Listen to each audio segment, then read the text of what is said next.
오늘 이 말씀 중심에서 뚝심신앙이라는 제목으로 하나님 말씀 증거하겠습니다. 우리 옆에 있는 분들과 인사할까요? 사랑합니다. 축복합니다. 당신의 뚝심을 보여주세요. 신앙이 오늘 그 제목이 좀 투박하죠. 저는 이 뚝심이라는 단어가 굉장히 좋습니다. 뚝심신앙이라는 제목으로 하나님 말씀 증거하겠습니다. 하나님은 우리가 꾸준히 흔들림 없이 뭔가를 해나가기를 원하십니다. 또 하나님은 그런 사람을 하나님 나라의 일꾼으로서 합당하다 이렇게 여기십니다. 신명기 5장 32절에 보면 하나님께서 하나님 나라의 백성으로 준비되고 있는 이스라엘 백성들에게 하나님 나라의 백성의 자격과 조건에 대해서 설명해 줍니다. 신명기 5장 32절에 나옵니다. 그런즉 너희 하나님 여호와께서 너희에게 명령하신 대로 너희는 삼가 행하여 좌로나 우로나 치우치지 말라. 이것이 하나님의 백성된 자로서의 삶의 자세와 태도입니다. 좌로나 우로나 치우치지 않는 것. 여기에 모든 의미가 다 들어있습니다.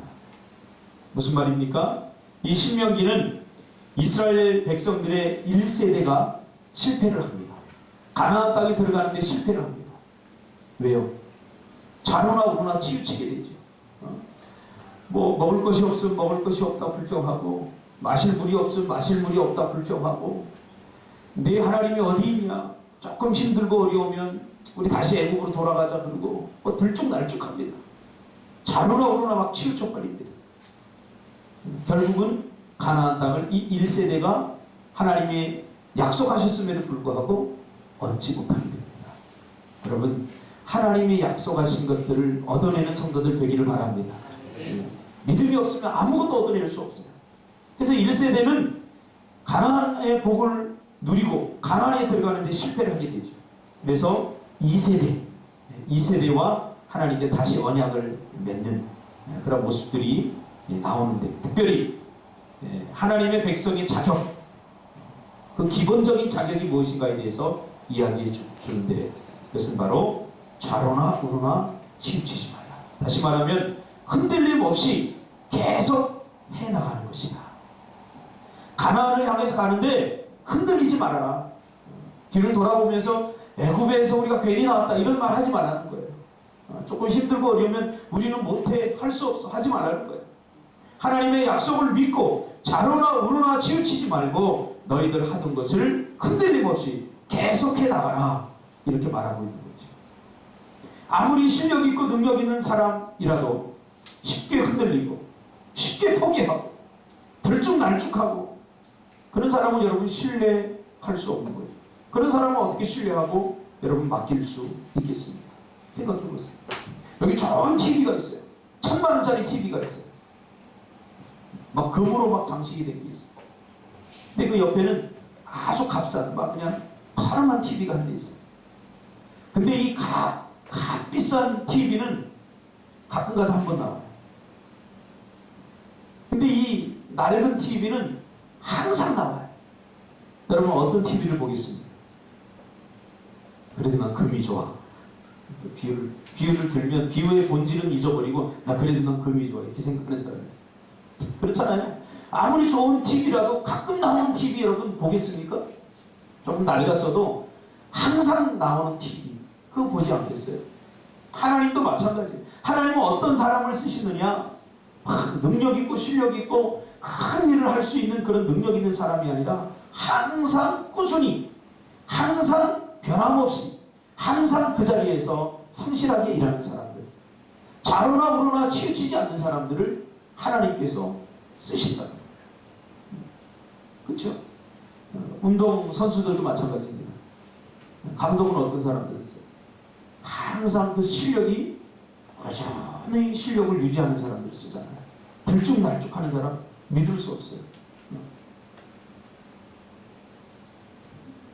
날씨가 좋으면 TV가 잘 나오고, 날씨가 나쁘지 않으면 나쁘면 TV가 안 나오고 그런 TV로 신뢰할 수 없잖아요. 하나님도 마찬가지입니다.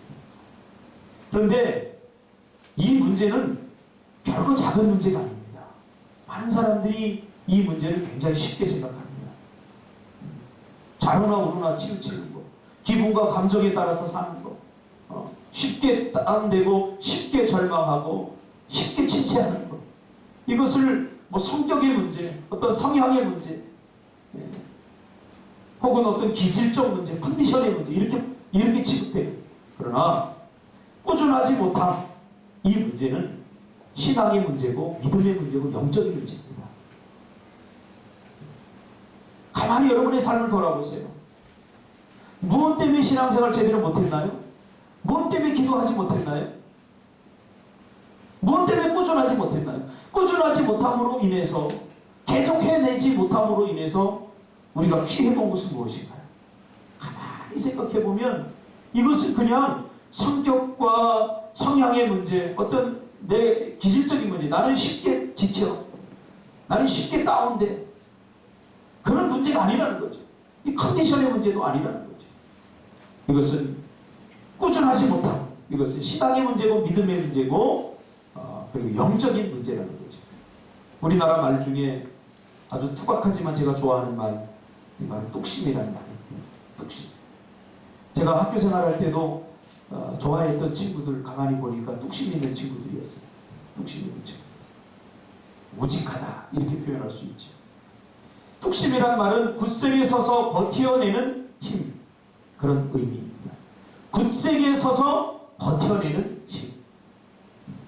누구의 말에도 어떤 환경에도 아무리 힘들고 어려운 문제 속에서도 초심을 잃지 않고 흔들림 없이 버티고 서서 마침내 해내고 마는 사람, 이런 사람을 가리켜서 우리는 뚝심 있는 사람이다 이렇게 말합니다. 여러분, 뚝심 있는 사람들이 되시길 바랍니다. 뚝심 있는 그리스도. 오늘 이 시대를 살아가면서 하나님께서 원하시는 그리스도인의 모습이 어떤 모습일까 곰곰이 묵상해 보았어요. 그러니까 내린 결론이 뭐냐? 뚝심 있는 그리스도예요. 뚝심 있는 그리스도. 오늘 제가 소개하고 하려고 하는 사람은 바로 뚝심 있는 사람, 뚝심의 사람, 느헤미야입니다. 성경에서 뚝심 있는 사람들이 많이 나오지만 그 중에서 단연 돋보이는 가장 뚝심 있는 사람으로 꼽으라면 저는 느헤미야를 요셉과 더불어서 뽑겠습니다. 느헤미야는 쉽게 흔들리지 않고 꾸준하게 충성되게 하나님이 주신 예루살렘 성벽을 52일 만에 재건해낸 그런 사람입니다.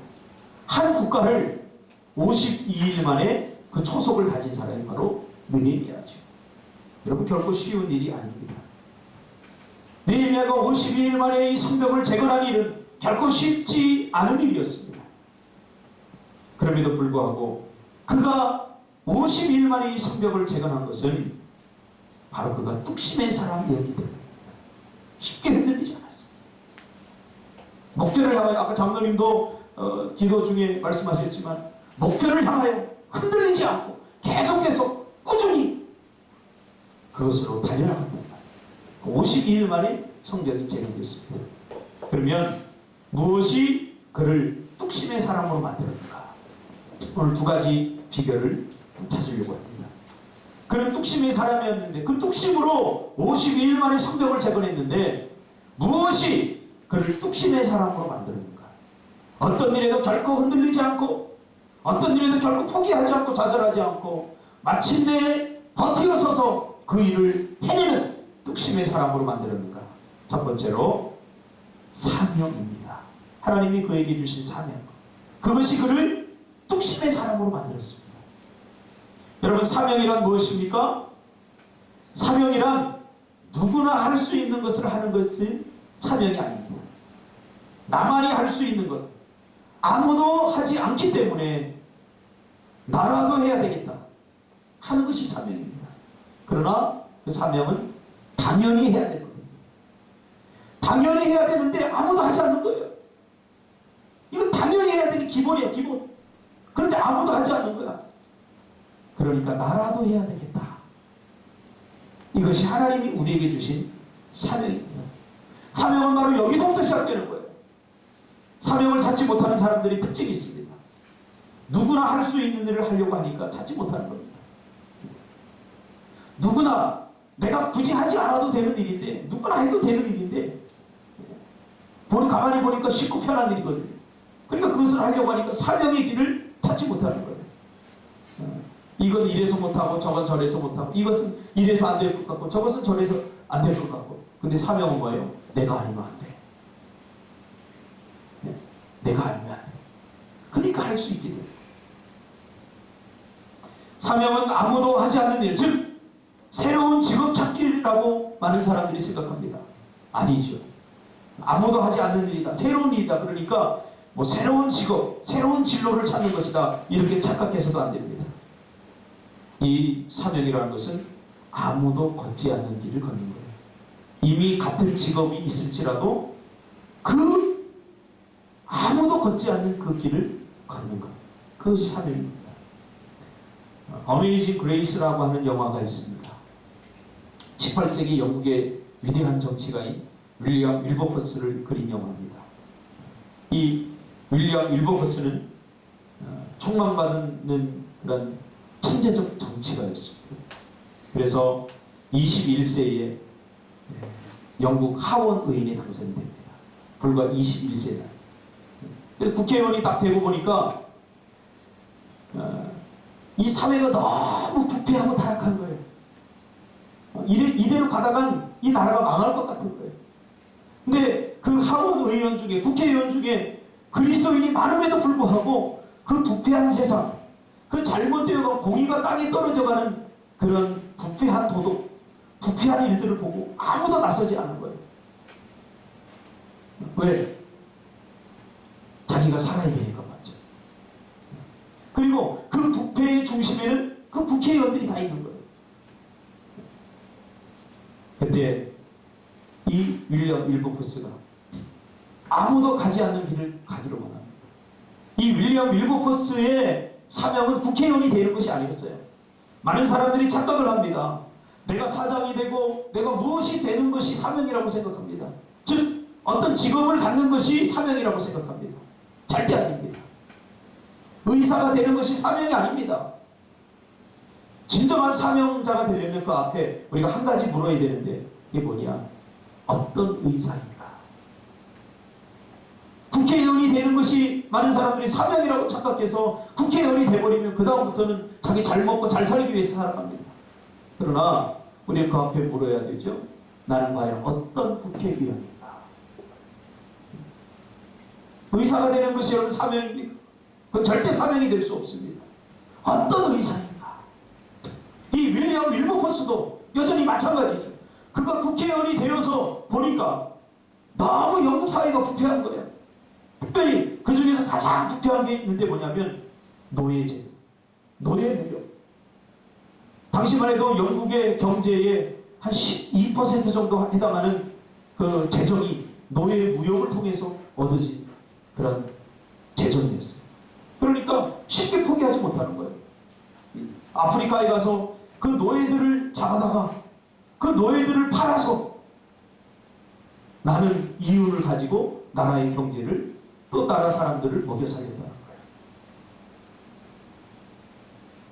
그러니까 아무도 나서지 않는 거예요.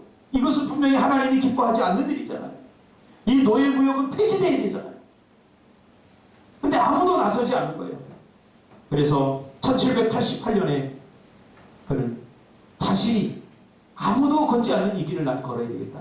그래서 정치인으로서 노예무역을 폐지하는 운동을 시작하게 됩니다. 많은 사람들이 너 그러다가 죽는다. 이것은 우리 영국의 산업을 일으키는 기반 중에 하나야. 노예무역이 안 되면 큰일 나. 그러면 살해의 위협도 오고, 정치인으로서 네가 그것을 계속 주장하면 너를 다시는 정치인으로 뽑아주지 않겠다. 국회의원으로 뽑아주지 않겠다. 많은 사람들이 막 겁박을 합니다. 그러나 그는 18년 동안 아무도 걷지 않는 그 외로운 길을, 노예무역 폐지와 노예 폐지를 위해서 18년 동안 싸웠습니다. 결국 1833년 그가 숨을 거두기 바로 며칠 전에 영국은 노예 제도를 폐지하고 노예 무역을 폐지시켰던 것입니다. 이것이 바로 사명입니다. 어떤 무엇인가 되는 것이 사명이 아니라 나는 그 직업을 통해서 내가 있는 그 위치에서 나는 어떻게 하나님을 기쁘시게 할 수 있는가, 또 내가 그 위치에서 당연히 해야 될 것, 그것을 하는 것이 바로 사명입니다. 어떤 그리스도인으로 살아가고 있는가. 여러분, 그리스도인이 되는 것이 우리 신앙의 목적이 아닙니다.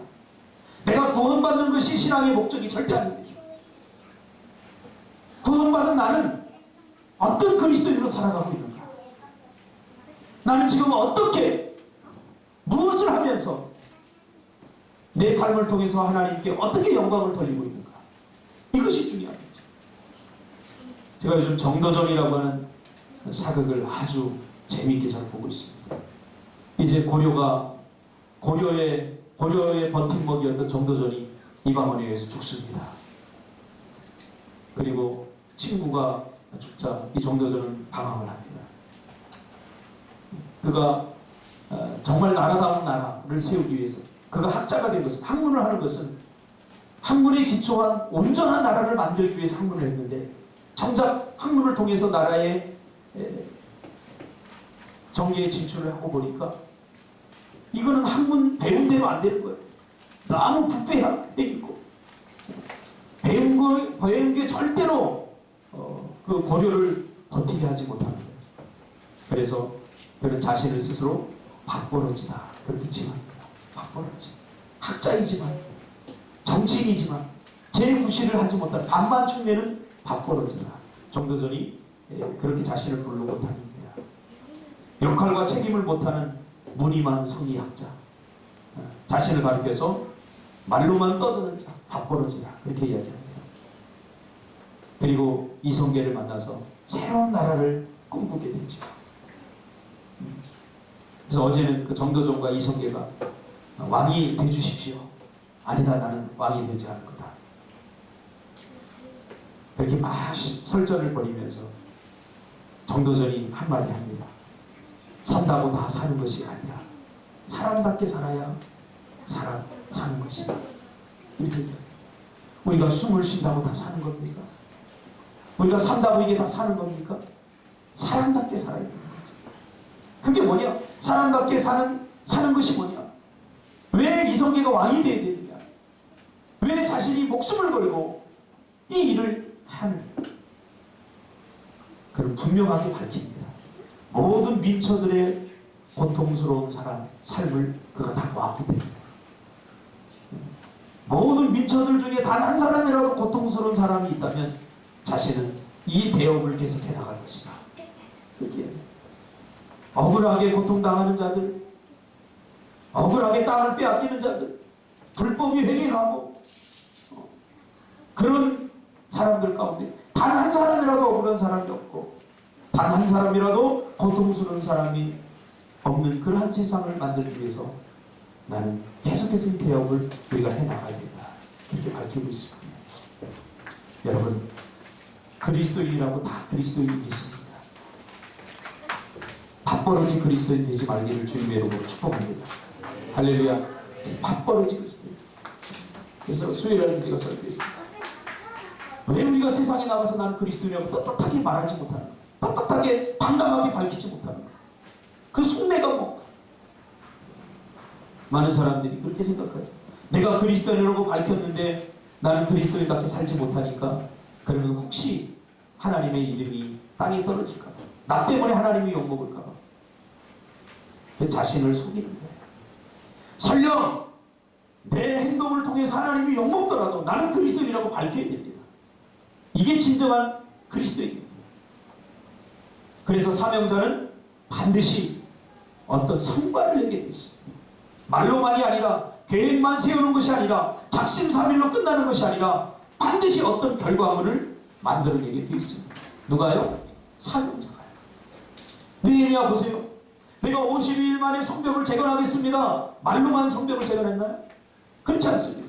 그는 마침내 52일 만에 성벽을 재건해내고 말았습니다. 이게 사명자예요. 사명자와 사명이 없는 사람의 차이가 벌어진 거예요. 사명자는 그럼에도 불구하고 마침내 어떤 결과물을 만들어냅니다. 이게 사명자예요. 사명이 뭡니까? 사명. 목숨사 맡길. 하나님께서 우리에게 맡겼는데 그 맡긴 일을 목숨을 걸고 하라. 그것이 사명이에요. 그러니까 하나님께서 우리에게 맡겼는데 맡긴 것만 생각하면 안 돼요. 그 일에 여러분 목숨을 걸 때 그것이 사명이 되는 거예요. 그리고 목숨을 걸 때 반드시 어떤 결과물이 주어지는 거죠. 대충 해도 그만 안 해도 그만 하면 좋고 뭐 안 되면 어쩔 수 없고 그런 마음은 사명이 아니에요. 하나님이 기뻐하는 일이다. 하나님이 나에게 주신 일이다. 그것을 하는 게 사명이에요. 그리고 거기다가 목숨을 걸어버리는 것. 이것이 사명이에요. 주님의 마음으로 일하면 모든 것이 사명이 되죠. 그리고 거기에다 목숨을 걸어버리면 그것이 완벽한 사명이 됩니다. 느헤미야도 마찬가지입니다. 그는 조국의 현실을 그의 형제 하나님으로부터 듣습니다. 예루살렘 성벽이 다 폐파되고 이스라엘 백성들은 지금 굶주림에 허덕이고 있고 지금 나라가 나라답지 못하다. 그 소식을 듣고 느헤미야는 슬퍼합니다. 수일 동안 울면서 아무것도 하지 않습니다. 그러나 더 안타까운 것은 나라가 그렇게 무너져가고 있고 나라가 그렇게 백성들이 공경한 가운데 빠져 있는데 아무도 나서지 않는다. 아무도 나서지 않아. 이스라엘의 백성들이 느헤미야 한 사람뿐이겠습니까? 이스라엘의 리더십들이 느헤미야 한 사람뿐이겠습니까? 아무도 나서지 않아요. 그러니까 느헤미야가 하나님 앞에 결단하고 하나님 제가 하겠습니다. 제가 하겠습니다. 그리고 거기다가 목숨을 걸어버립니다. 그러니까 하나님이 주변 사람들을 통해서 느헤미야를 돕게 하십니다. 아닥사스다 왕도 그를 돕게 하고 그리고 많은 건축할 수 있는 그런 여건들을 만들어줍니다. 자, 그런데 우리가 아무도 하지 않는 일, 사명의 길을 가면 하나님이 우리를 돕습니다. 그러나 돕기만 하는 건 아닙니다. 또 반드시 방해하는 세력이 있습니다. 한편에서 하나님이 계속해서 돕는데 한편에서는 또 느헤미야가 성벽을 재건하지 못하도록 방해하는 세력도 있었습니다. 이게 누굽니까? 도비아와 산발랏입니다. 오늘 본문에 보니까 이 도비아와 산발랏은 정말 온갖 방법, 수단과 방법을 가리지 않고 느헤미야가 성벽을 재건하지 못하도록 수단과 방법을 가리지 않고 그렇게 방해를 합니다. 거짓 소문을 냅니다. 그래서 아닥사스다 왕한테 편지를 씁니다. 느헤미야가 저 성벽을 재건하는 것은 성벽을 재건하고 나서 독립을 선언하려고 그런다. 왕에게 배신하려고 그런다. 그러니 저 성벽을 재건하기 위해서는 절대로 안 된다. 느헤미야는 그럴 마음이 조금도 없었어요. 거짓 소문을 냅니다. 헛소문을 냅니다. 또 협박합니다. 그래도 안 되니까. 그래도 흔들리지 않고 느헤미야가 꿋꿋하게 성벽을 재건해 나가니까 이제 너희들 다 죽여버리겠다. 그리고 어느 날 느헤미야에게 사자를 보내서 우리 은밀하게 만나자. 왜요? 은밀하게 만나서 죽여버리려. 너희들 계속해서 그렇게 성벽을 쌓으면 너희들 성벽 쌓을 때 우리 군사 사마리아 군대를 다 동원해서 너희들을 급습해서 너희들을 다 죽여버리겠다. 그럽니다. 이게 진퇴양난이에요. 지금 성벽만 쌓기도 힘든데 지금 막 협박까지 하는 거예요. 우리가 이제 느헤미야서를 계속 읽어보면 알겠지만 이스라엘 백성들이 성벽을 쌓을 만한 형편이 돼 성벽을 쌓는 거 아니에요. 그 성벽을 쌓으려면 자신의 모든 일을 다 중단해야 돼요. 자신이 먹고 사는 것을 다 중단해야 돼요. 그러니까 돈이 없으니까 굶어 죽을 수는 없으니까 어떤 현상이 일어났느냐? 자기 자식들을 담보로 돈을 빌렸습니다. 자기 자식들을 부자들에게 담보로 해서 돈을 빌렸습니다. 그러니까 그 중에도 이스라엘 백성 중에도 고리 대거범을 또 하는 사람들이 있어요. 그래서 나중에 어떻게 되냐? 자기 자식들이 종으로 팔려가게 되는 그런 지경에까지 이릅니다. 그리고 이 예루살렘 성벽은 안으로 무너져. 고대 근동아시아의 성들은 밖으로 무너지는 게 아니라 안으로 무너지게 돼 있어요. 설계되어 있어요. 그래서 안으로 성이 무너졌으니까 어떻게 재건하려면 그 안에 있는 그 무더기들을 다 또 밖으로 드러내요. 그러니까 이중삼중으로 힘든 거예요. 그런데다가 힘을 합해서 해도 모자라는데 밖에서는 계속해서 공격합니다. 너희들 그러면 급습해서 다 죽여버리겠다. 그러니까 이쯤 되면 포기할 만도 한데 생각해봐요. 자식들이 종으로 팔려가게 되죠. 이제 뭐 우리가 언제 죽을지도 모르죠. 우리가 성벽을 쌓는데 사마리아 군대, 강력한 사마리아 군대가 와서 다 죽여버린단 말이에요. 우리가 주의 일을 하다 보면, 신앙의 길을 걷다 보면, 하나님께 주신 사명을 이루다 보면 이런 일을 만날 때가 한두 번이 아닙니다. 근데 느헤미야는 포기하지 않아요. 어떻게 합니까? 그래? 그러면 너희도 급습해라. 하나님이 우리에게 주신 사명을 절대로 포기할 수 없다. 이 성벽을 우리가 계속 재건해 나가야 돼요.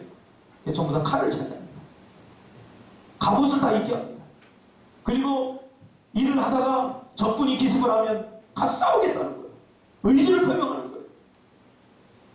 돌을 나르고 힘들게 일하다가 적군이 나타나면 활을 준비하고 있다 쏘고 칼을 차고 참을 차. 여러분 생각해 보세요. 얼마나 힘들겠어요. 맨몸으로 돌을 나르도 힘든데 당시에 갑옷은 약 12kg 정도 되는데 그 갑옷을 입고 그 칼을 차고 일을 하니까 이중 삼중으로 힘든 거죠.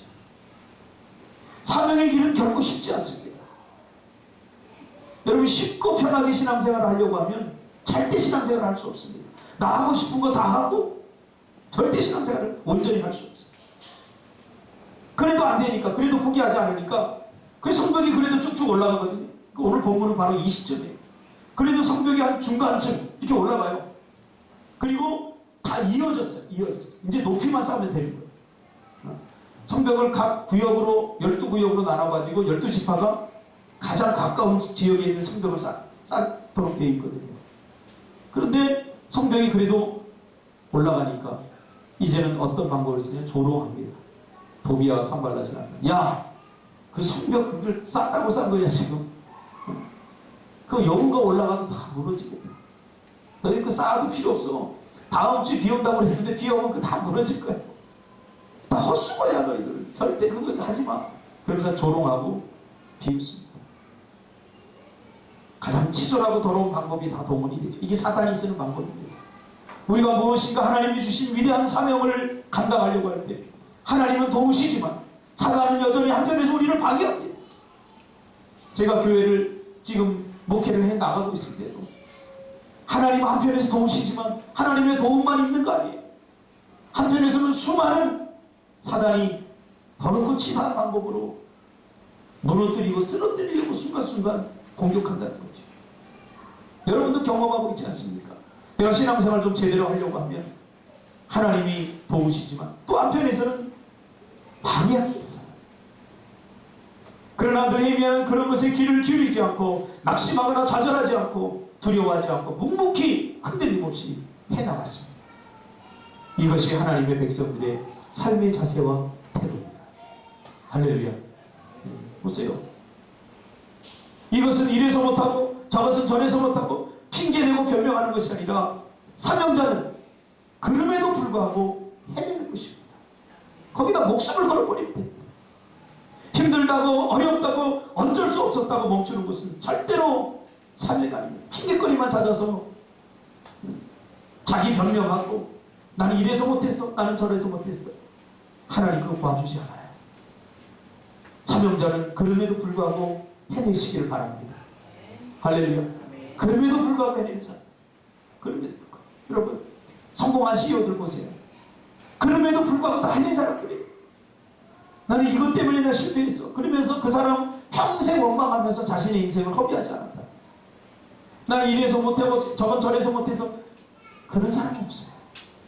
그럼에도 불구하고 여러분 해내시기를 주님의 이름으로 축복합니다. 어쩔 수 없었다고 멈추는 것은 절대 사명자의 하나님의 백성의 자세와 태도가 아닙니다. 내가 하는 일이 정말로 하나님이 주신 사명인가요? 내가 포기하는가 아닌가가 결정합니다. 내가 여전히 주님이 맡겨주신 일이라고 생각하면 그 일을 목숨 걸고 하는 한 사명은 계속됨을 믿으시기를 주님의 이름으로 축복합니다. 뚝심 있는 삶의 두 번째 원인은 바로 기도입니다. 기도. 여러분, 하나님이 기뻐하는 일이라고 해서, 하나님이 주신 사명이라고 해서 자동적으로 하나님이 매일매일 나에게 힘을 주시고 나에게 능력을 주시고 그것을 할 수 있는 환경을 자연적으로 주시지 않습니다. 많은 사람들이 여기서 실패합니다. 내가 다른 사람이 걷지 않는 길을 걸으니까, 내가 그래도 다른 사람보다 더 열심히 하니까 하나님이 나를 기쁘게 보시고 나를 도와주시겠지. 그러다 도와주지 않는 것 같은 하나님을 경험하면서 좌절하고 포기합니다. 내가 신앙생활 한번 잘해보겠다 그러면 자연적으로 하나님이 그런 조건과 여건을 주시는 거 아니라는 거죠. 기도하지 않으면 우리는 하나님으로부터 오는 그 어떤 것도 얻을 수 없습니다. 이건 분명한 사실입니다. 내가 하나님이 아무리 기뻐하는 일을 한다고 할지라도, 너무너무 중요한 일을 한다고 할지라도 기도하지 않으면 하나님으로부터 오는 어떤 힘과 능력도 내가 얻을 수 없어요. 그러다 보니까 세상이 주는 힘을 의지하게 되어 있죠. 그래서 내가 하나님이 기뻐하는 일을 하겠다 그렇게 결단해 놓고는 기껏 한다는 짓이 세상의 힘을 의지하게 됐습니다. 돈의 힘, 권세의 힘, 사람들의 힘, 권력의 힘. 그러다 한계에 부딪혀서 타락하게 돼요. 여러분, 기도하시기 바랍니다. 신앙생활도 기도해야 하는 것입니다. 우리가 무슨 일을 하든지, 비즈니스 성교도 마찬가지입니다. 내가 이 사업수단이 좋아서 성공하는 건 절대 아닙니다. 기도하고 하나님으로부터 오는 힘, 하나님으로부터 오는 지혜, 이것이 아니면 우리가 절대로 그 어떤 것도 이겨나갈 수 없습니다. 사단은 순간순간 후회하게 만들고 우리의 기분과 감정을 가지고 놉니다. 기분과 감정을 오락가락하게 만듭니다. 마음의 절망감과 두려움을 주어서 마침내 포기하게 만듭니다. 이것을 극복하는 유일한 길은 바로 기도밖에 없습니다. 그러므로 기도하지 않으면 이런 복잡하고 우울하고 침체되고 두렵고 떨리는 기분과 감정의 노예가 되어서 결국 포기하게 됩니다. 신앙생활도 마찬가지. 오늘날 교회 안에도 무늬만 그리스도인 사람들이 얼마나 많습니까? 마치 못해서 신앙생활 마치 못해서. 왜? 신앙생활 하려고 힘쓰고 애써봤어요. 그러나 기도가 없으면 버텨낼 재간이 없는 거예요. 그래서 기도하지 않는 사람들 보면 좀 참 위대해 보여요. 기도하지 않고도 어떻게 신앙생활을 할 수 있을까? 그것은 마치 물속에 들어가서 산소통 매지 않고 물속에 들어가서 1시간 있겠다고 주장하는 사람과 똑같은 거예요. 무슨이 물속에 들어가서 몇 시간 있을 수 있어요? 1분? 그래도 오래 있네. 신앙생활 기도 없이 한다는 건요, 마치 산소통 없이 물속에 들어가다 1시간 버텨야지 그런 거랑 똑같아요. 불가능한 일이라는 거예요. 오늘 느헤미야가 뚝심 있게 버틸 수 있는 힘이 어디서 오느냐? 첫째는 사명이었고 둘째는 기도였어요. 보세요. 느헤미야서는 기도서입니다. 기도서. 기도에 관해서 우리에게 가르쳐주는 기도서입니다. 그는 기도 없이 단 한 발짝도 움직이지 않았어요. 그래서 52일 만에 이 성벽을 재건해야 됨에도 불구하고 예루살렘 땅에 가서 3일 동안 아무것도 하지 않고 기도만 합니다. 왜? 하나님의 음성이 들려지지 않았기 때문에. 생각해보세요. 우리는 조급해서 이 성을 빨리 재건해야 되겠다. 그래야 내가 다시 내 원래 업무대로 복귀해야 되는 것 아니냐. 그런데 느헤미야는 아무것도 하지 않고 기도만 합니다. 3일 동안 기도할 때 하나님께 3일 만에 응답을 주십니다. 야, 느헤미야야, 양문부터 건축하라. 예, 하나님 알겠습니다. 여러분, 기도하고 움직이시길 바랍니다. 움직여놓고 하나님 움직인 것을 합당하게 여겨달라고, 이게 하나님이 기뻐하는 일이라고 그렇게 사기치지 마세요. 기도하고 움직이세요. 기도하고 결정하세요. 신앙생활을 하다 보면 정말 상상할 수 없는 것들이 방해가 되고 심지어 전혀 예상하지 않았던 복병들이 나타납니다. 이때도 여러분 당황하지 마시기를 바랍니다. 이때도 기도하면 하나님께서 갈 길을 보여주십니다. 넉넉히 이기게 하십니다. 더 많이 힘들거든 간단합니다. 더 많이 기도하시기 바랍니다. 그래서 저는 너무 바빠서 기도합니다. 참 이 말이 너무 좋아요. 사람들은 바쁘면 기도 못한다고 그러잖아요. 그거 별로 좋은 말 아니에요. 우리 교회 다니다가 안 나오는 친구가 있는데 안영재라고 수요일 날도 얘기했는데 이 영재가 우리 장로님도 아시죠? 키 작고 노래 네. 사명이 없다가 우리 교회 다니다가 사명을 찾았어요. 그래서 뭐냐 오늘 노래한다는 자기 성악한다는 하나님이 사명을 주시고 성악하는 거예요. 딱 성악을 하더니 성가대도 안 앉아요. 왜 하나님이야 그랬더니 이 성가대하고 앉아서 이거 하면 이 노래가 이 발성이 잘못된다고 이거 안 하는데 그때부터 나는 이게 참 큰일 났다 생각을 했죠. 왜? 제가 신앙생활 하면서 그런 사람 많이 봤거든요. 그러다 결국은 어떻게 해서 교회를 따라가게 됐어요. 근데 며칠 전에 만나서 제가 호떡국 끓는데 와가지고 그러니 매일 도망다니고 피해 다녀요. 여기서 자주 보는데 내가 이렇게 보면 싹 버리고 보고도 못 붙여가 도망가요. 그래서 어느 날 내가 안 되겠다 그러고 야 영재야 내가 봤어 이리 와. 그러니까 목사님 안녕하세요. 그래서 이야기를 했어요. 이야기를 하는데 뭐라고 그러냐면 내가 꿈틀교에 와서 하나님이 나에게 사명을 찾게 하셔서 그 사명을 주셨는데 결국 내가 그 사명 때문에 교회를 떠나게 되고 지금 신앙생활을 안 하게 됐다. 그게 사명입니까?